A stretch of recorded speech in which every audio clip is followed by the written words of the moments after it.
Welcome to Authentic Living with Roxanne, a place where we have conscious conversations about things that really matter in our lives.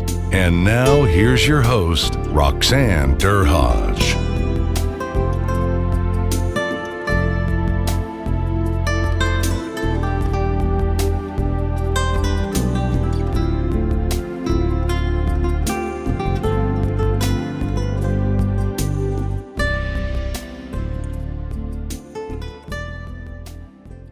Hi everyone, it's Roxanne Derhodge. Thanks for tuning in again to Authentic Living with Roxanne.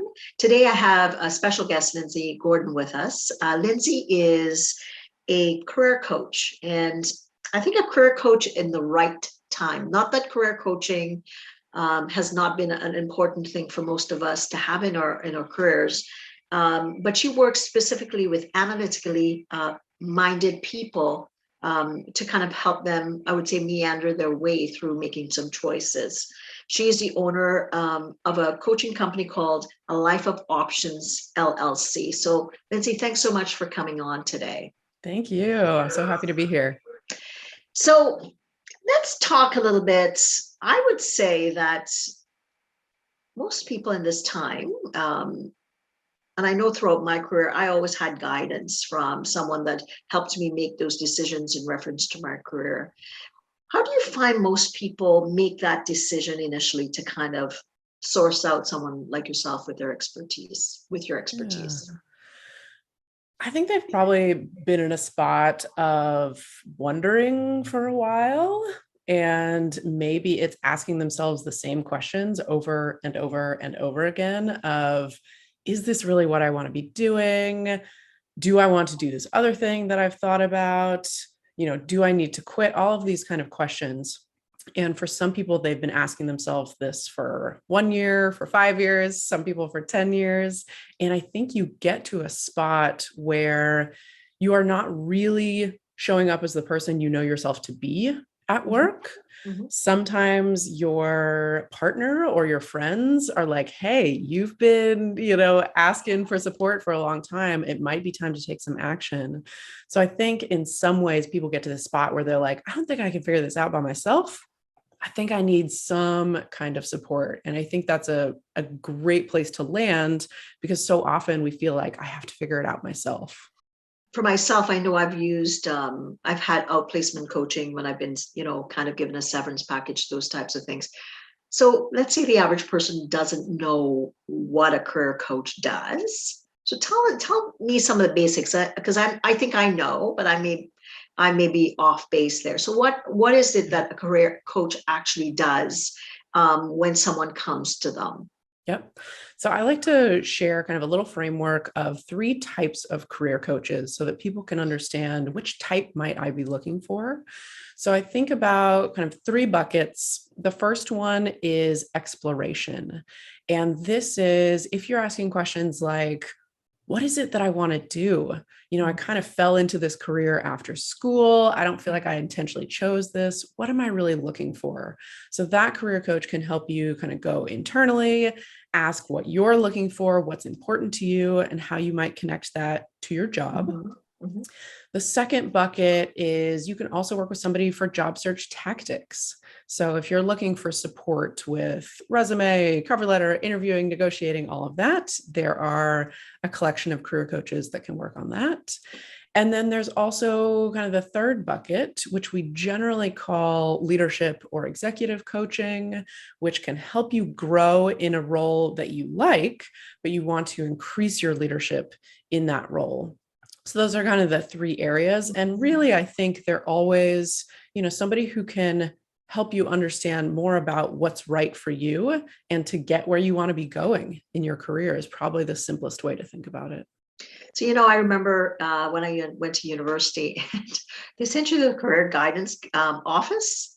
Yep. That was not very helpful. I don't know about your university, but I remember thinking, well, I think I want to, my thing is I'm a psychotherapist. That's my formal training. And I thought, well, maybe they'll be able to guide me. And I went there and I'm like, I think they know less than I'm kind of lost. I'm an undergrad first year and I'm trying to and it really, it wasn't very helpful. I'm wondering, like, if most people have had that experience, they probably really don't know those three areas that you're talking about. Because myself, 18 years old, first year university, I'm trying to kind of like, get my way about, am I making the right choice? And they weren't very, they would be like, okay, you can check those journals over there. And I'm like, okay, well, I think I could have probably figured myself, I probably could have figured that out myself. But Yeah. obviously what you're talking about is there's a like an entire kind of space that you can go into, whether you're trying to figure it out. Like, I mean, I'm sure a lot of people in university kind of coming out, they have a sense of what they like, or like you said, someone that's kind of trying to figure out, am I taking the right steps in my career, right? And I've been there.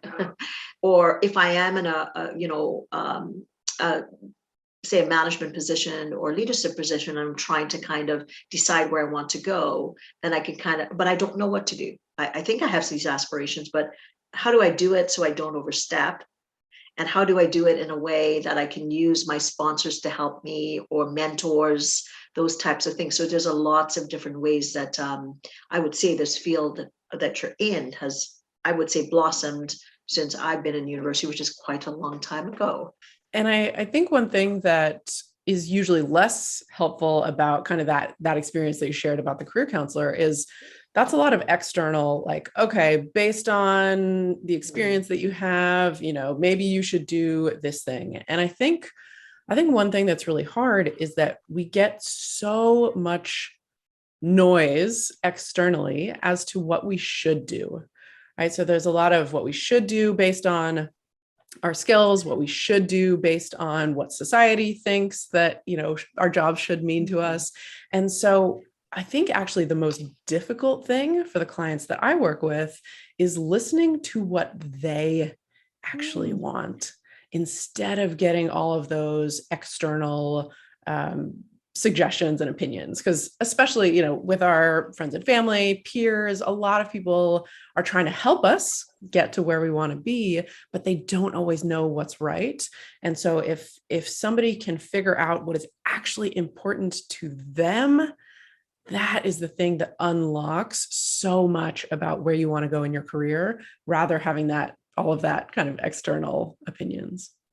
So really, it's, I mean, as you know, I work a lot with authentic leadership, and with leaders, it's about finding that grounding within themselves to really come from a place that what I'm living is in alignment with my actions. So really, it's about kind of going in there. But I think I call it like white noise. I'm going to call it shrapnel of this time that we're in. There's so much coming at us, right? Like with the pandemic, and with a lot of people having shifted what the concept of home and work is. There's so many moving parts that I would think in this time that what would you say the average person is coming to you with now in mind, with all those things? I mean, what are most people, and maybe that's a difficult question, but no, I think there's this feeling of, is this what I want to be doing with my life? mm-hmm. I think it's a pretty big question of, time is short. We get one precious life. Is this what I want to be doing? Is this the highest use of my potential in a way that actually feels authentic to me? And so I think mostly the pandemic, has had us think about, hold on, oh my gosh, I kind of woke up for a moment. And what do I really want to be doing? Is work the most important thing to me? Is something outside of work the most important thing to me? And how does work fit into that? So I think it really is this, like, is this truly what I want to be doing with my life? Is this the most fulfilling and authentic way that I can be having my career? And I think that's a really common theme that I'm hearing. And we've been hearing about this this new resignation, and at first I was like, well, I don't know, but then you kept hearing a lot of companies talking about it. And because I think out of the one thing that's positive that's come out of the pandemic is that, because then we were like, okay, you're going home, you're working from home now, your children are home, and we're all kind of under the same space. I think a lot of leaders and people started to recognize that, wow, like maybe my time is being, misaligned with what really I want, because I can think of myself when I was a young executive. I had a baby and I was traveling a lot, and I was doing it, but it was like kind of like my, keeping the water under my nose kind of thing. Some days I was like drowning, definitely. Other days I was barely kind of keeping it up.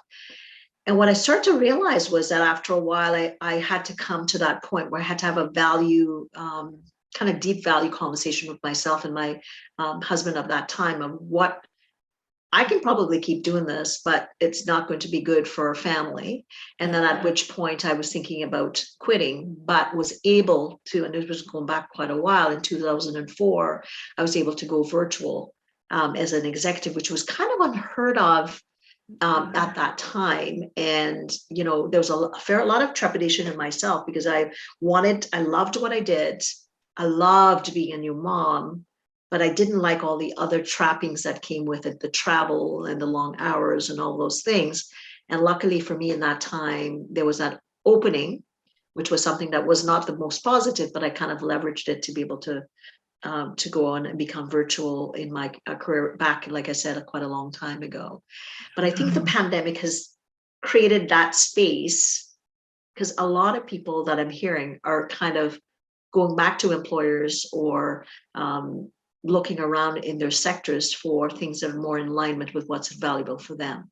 Yeah, I have such a similar story right now, where I have a client who, during the pandemic, he was given some accommodations of getting to work from home a couple of days a week, and he has a couple of young kids, and he's just been told that towards the end of the year, he's going to need to come back into the office 5 days a week. And it really just isn't the best for him and his family. And, we start to add on things like commute, things like travel. Mm-hmm. And all of a sudden you're like, hold on a moment. Like, I don't think I can go back to where I was pre-pandemic. Mm-hmm. So I think that is a question that a lot of people are asking, and especially with young families of, mm-hmm, where do I want to be spending my time, and how much do I want to be spending time on work? So yeah, I think that's really common. And I think the life cycle, right? Like the first couple of years, it's tough. And, but once you kind of, your children get into school and stuff like that, it makes it a little bit easier. But it's that first 1 to 5 years with couples juggling and, with 2 or 3 children, and, and then activities and all that stuff. And if both partners are traveling along with everything else, it's a little bit dizzying if you kind of stop to think about it. And I think that's what the positive has been with people with the pandemic. Yeah. So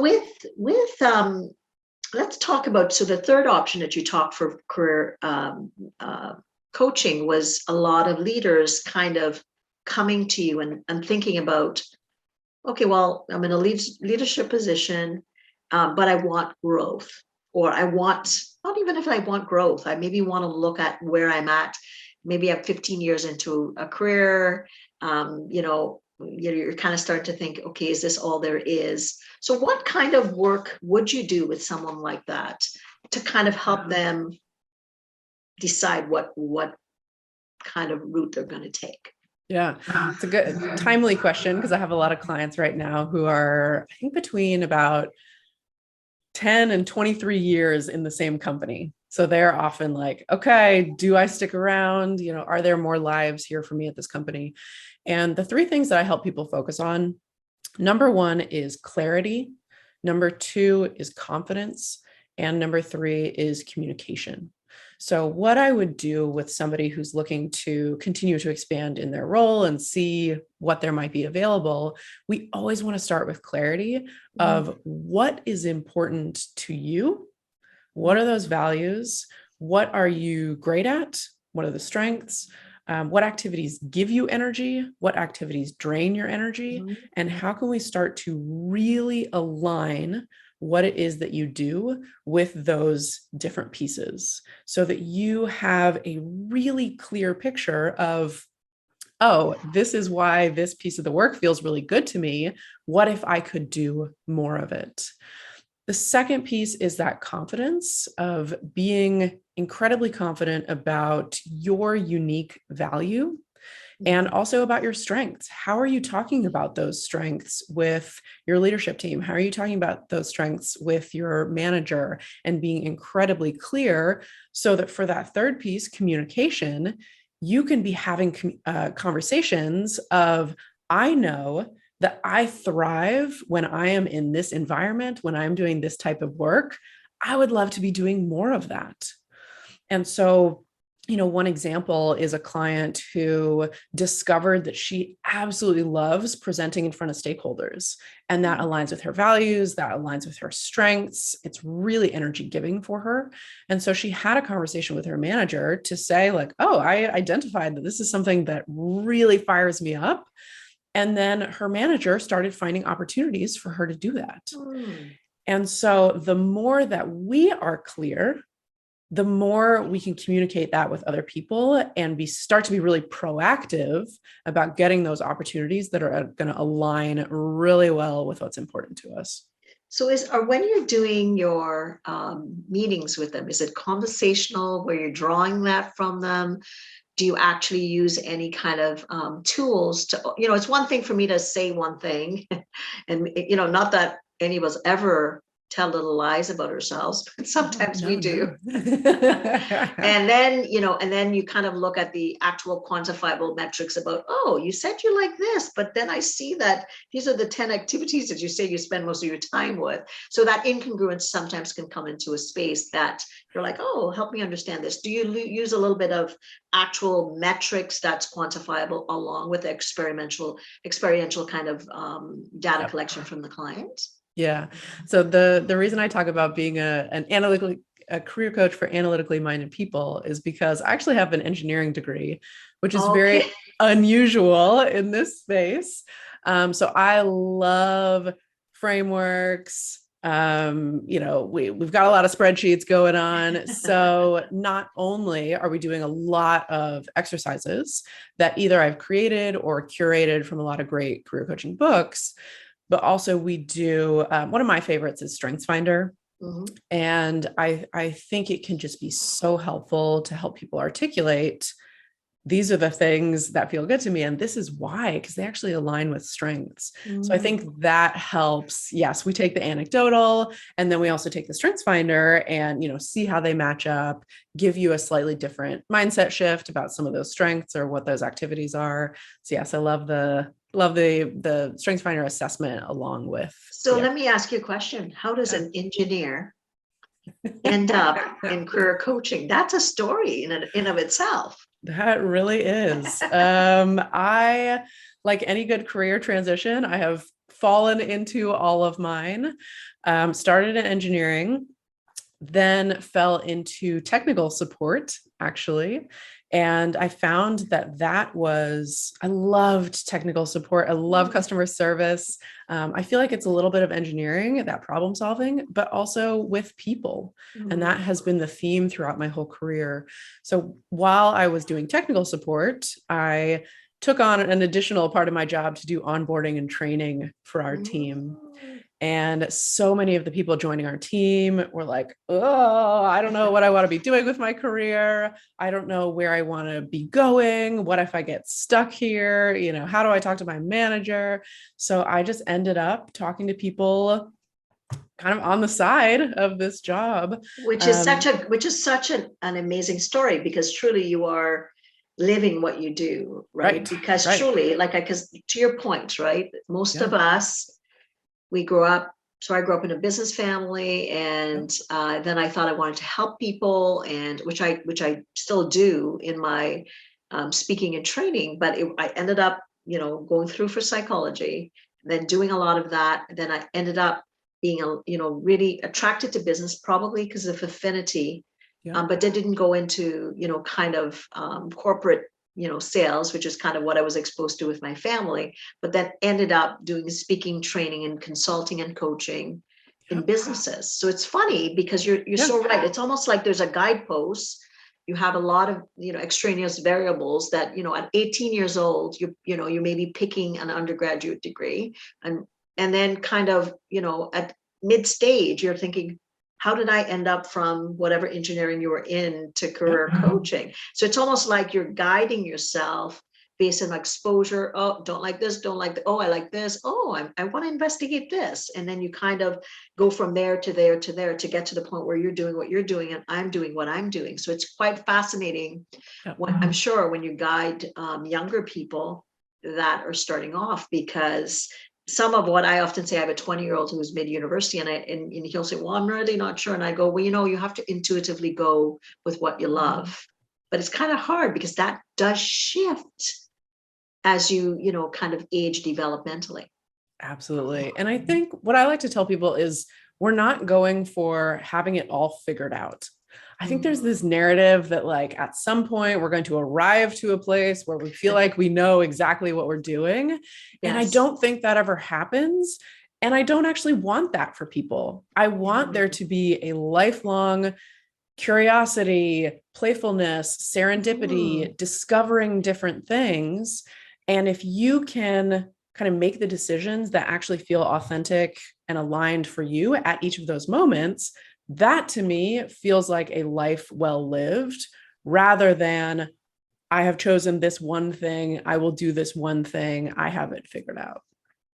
Absolutely. It's almost like an evolution. Yeah. And kind of like you said, I picked this, like for my first particular job out of grad school was I was a first responder for victims of crime, right? So, and I mean, loved it in that my personality was wired for it to be able to do it. And guess what? I learned the ability, a skill that I learned, which I still use now in lots of different, is I can assess and connect quickly. So it's a skill. And of course you're instant repeating, because unfortunately in your capacity, my job was that you didn't have time. You had to be able to assess and connect really quickly to deliver. So again, that skill development, like to your point of whatever you're doing, you're crafting and you're taking some skills that you're going to, those transferable skills, which you hear about, it's so true. And now that I look back at my career, which is, closer to the end than the beginning, you recognize it's like that younger version of yourself, just kind of enjoy the experience. Yep. And I love your mention of that, because so often when people are at a company for a long time and are thinking about making a move, they have this feeling of, I need to start over. I need to take an entry-level position. And I love how you're thinking about it of, yeah, even those skills from that first job, absolutely, they're coming with you. And there's a great phrase, I think from the book, So Good They Can't Ignore You. He calls it career capital. Of every career is going to give you experiences, skills, connections, and absolutely you're going to bring that with you. So it's not that you are completely starting over. It's not that you're completely abandoning what you're doing, but you're adding to all these skills and just using it in the next way. So yes, I did engineering. I am no longer an engineer, in the work that I do, but I absolutely bring my engineering mindset and experiences and kind of ways of approaching problems. So I think that's a great way to think about it. Yeah. And I think for, people, now let's talk a little bit, we talked to, that in this time, a lot of people are thinking about, do I need to quit? I think I would love to hear your take on this and how someone should really think about it. So we know, unfortunately, with our economies, how many people have, gone through tough times. So a lot of people are sometimes sticking because they want to know that they, to be able to take care of their families and those types of things. So but now that I think we're probably seeing more people going back into actual physical environments and economies coming back a bit, but there's still a lot of people are thinking, do I quit? So how do you give me your take on that in this time? Yeah, I think you always need to know your own situation, right? I will never tell you yes or no is right for you. I think there is a situation where if the environment really isn't a good fit for you, if you are really struggling to show up at work, quitting might be the right choice for you. But I think there's so much that we can do before quitting. And often it's the first thing that we think of. Like, I'm really struggling, I feel stuck, maybe I need to quit. Kind of those two thoughts just happen really fast after another. So I think what I would invite people to do is to think about, how can I get really clear about what is working and not working here so that I can make an intentional choice. Because if you quit without knowing that, and you move to a next position, the same exact things could be happening in that environment and you wouldn't know about it. And you would just feel like, you're bad at picking jobs. So I think if we can go back to that clarity of what is working for you, what is not working for you? Are you doing more energy draining activities? Are you not getting the opportunity to use any of your top strengths in your role? And the more clear you can be about that, then you can start running little experiments of, okay, if I was to, say that growth is one of my biggest values, if I am getting a pretty low amount in my role right now, and that's one of the things that feels really out of alignment, how can we start to run some experiments of what are the smallest actions I could take in the direction of growth that would have a meaningful difference to me? So does that mean taking advantage of learning reimbursements in your company? Does that look like having a great conversation with your manager about your strengths and how you feel they're being used in that role?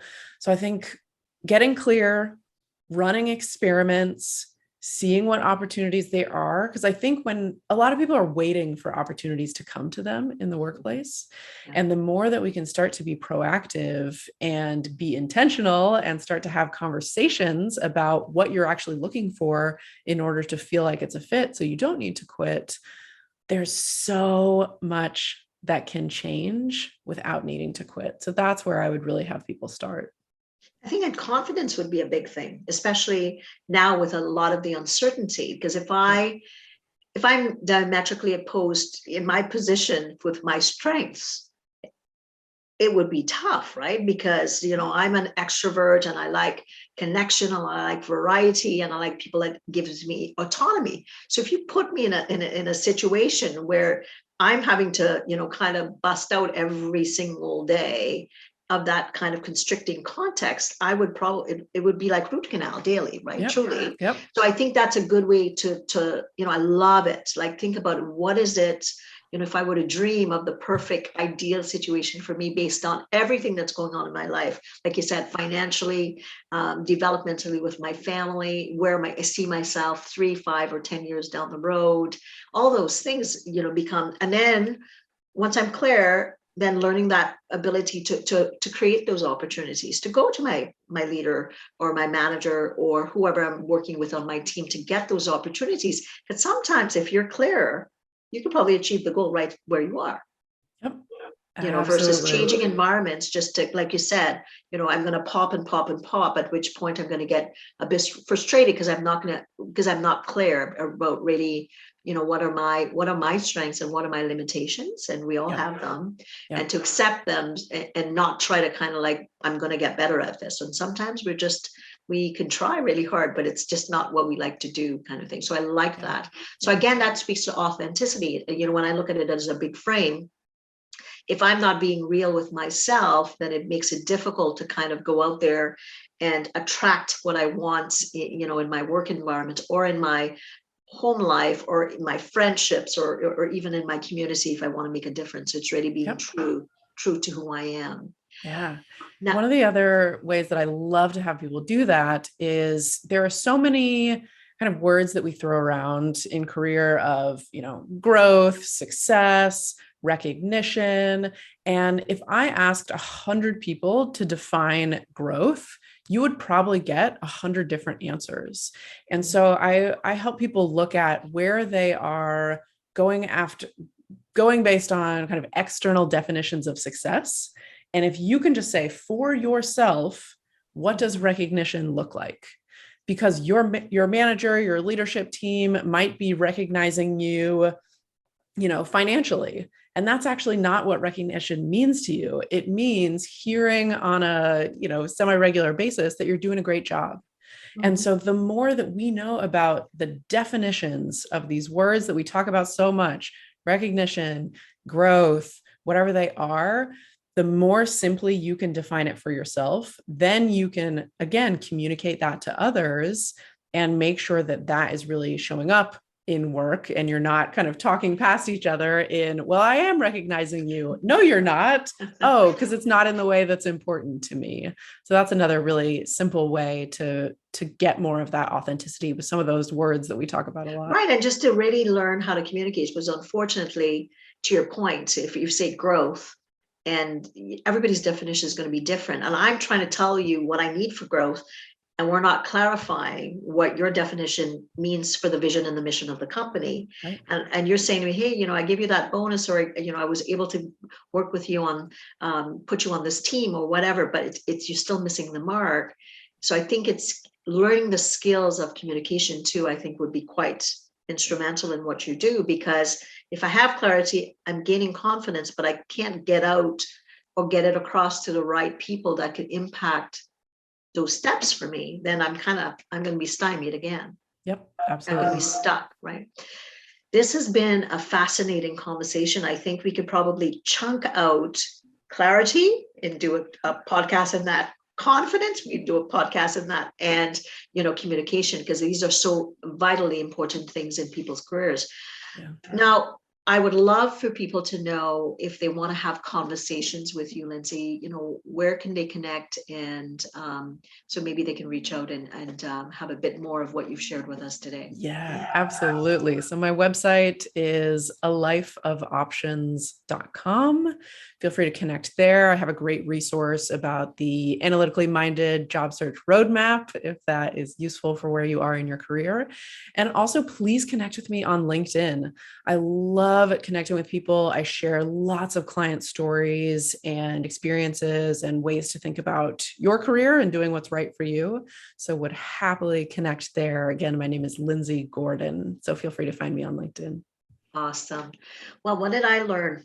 That's going back to what I talked about with authentic leadership. If you are truly gaining clarity and confidence, and you're able to communicate to the people around you in whatever capacity, then you're well on your way. So to really be true to yourself, and for leaders, think about that, right? Like with your authentic leadership, are you clear?